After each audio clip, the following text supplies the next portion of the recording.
It's a privilege to catch up with Mr. Anton Decruse, Waanbah from Shillong here. Now, is it okay if I call you Anton? Yes, yes. Yeah. And Anton, it's great that you could come here to India Vision Institute as part of IVA's Young Leaders program. Now, you had a very exciting career. You know, you were from Shillong, then you spent some time in Chennai, you did your first degree in law, and then you found your path into optometry. Could you maybe talk a little bit about, why you decided to take optometry as a career? First, my dad is a general physician. He specializes in public health. So our family has always been on the front line of the healthcare for ever since I could remember. I found law not to be my cup of tea, though I learned a lot in the humanities for a year that I was at Nalsar in Hyderabad.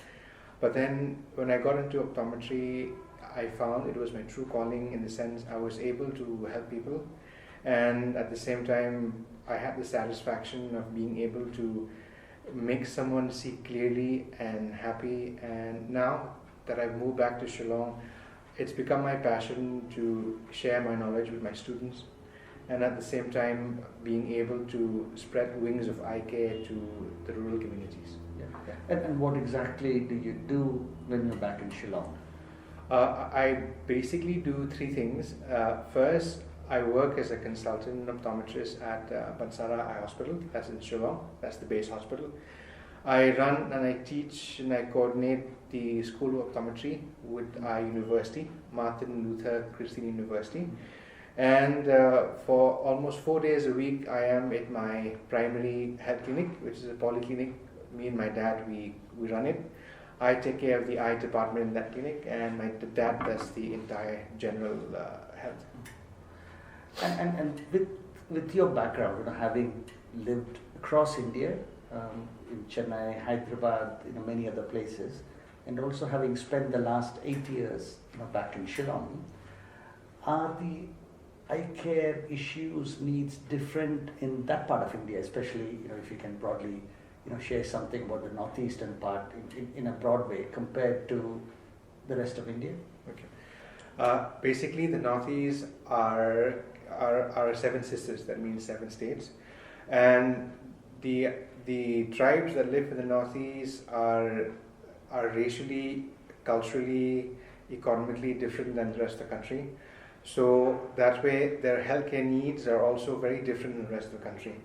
When it comes to eye care, from what I've seen in my home state of Meghalaya, Shillong, I've noticed that cataract is not the leading cause of avoidable blindness. It is refractive error, the leading cause of avoidable blindness. Surprisingly, our tribal people get the early signs of cataract not before the age of 65. Okay. So there are rare cases in between that, people between 30 and 40 and 50s, but a whole majority of people get their first signs of early cataract in the age 65. And this is true even for the other states in the northeast? It's true for the other tribal areas, because right. The northeast has a plain area and a mountainous area. So it's true for the inhabitants of the mountains, the tribal people, right, as such. And it's also surprising that presbyopia is not as prevalent as you see in the plains. Usually, on average, a tribal man or woman would require reading ad after the age of 50 to 55. Yeah. So our main concern is uncorrected refractive error, especially in school children. Right. And there are few sporadic cases of vitamin A deficiency, and maybe rare cases of trachoma based on the living conditions of certain groups of people. Right. Yeah. And what percentage of the population there you think would need some kind of an intervention with regard to uncorrected refractive error? I will divide my population into the pediatric and the adult group.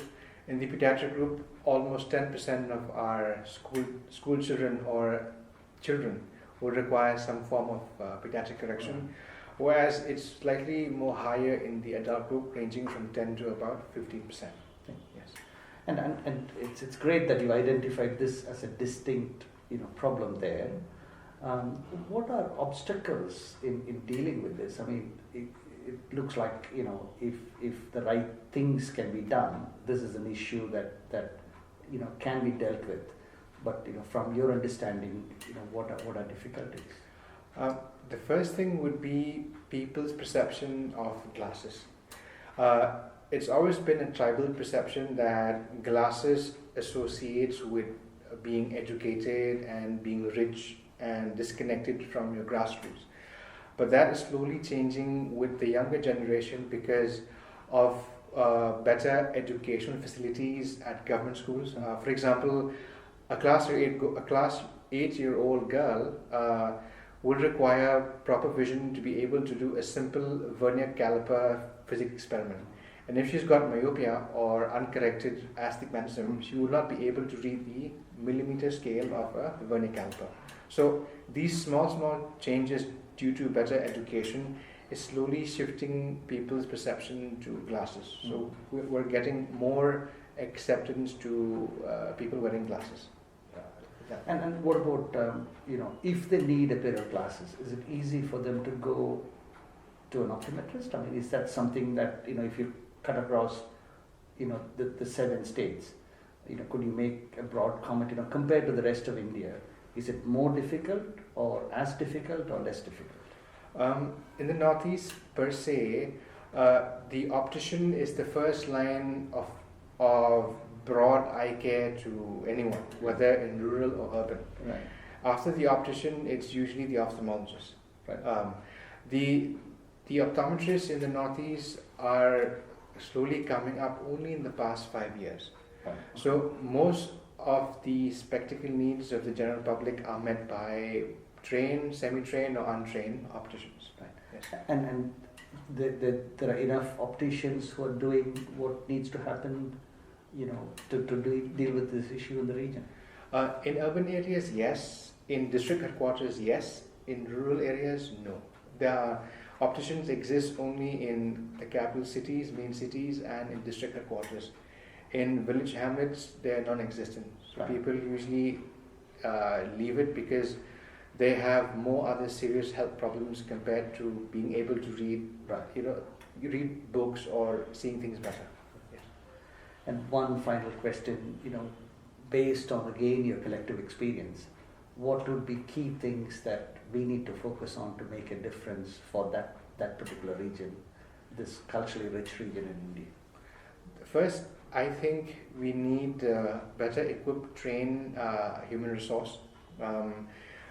Human resource meaning the optometrists or the ophthalmic technicians, that way. Second, the optician, who are generally the first line that people meet, who should have at least basic knowledge about prescribing glasses. But that will eventually change because optometrists and optometry is slowly taking the space of people regarding eye care. Thank you so much for your Thanks, time, Vinod. Anton. Thanks for being here. Bye.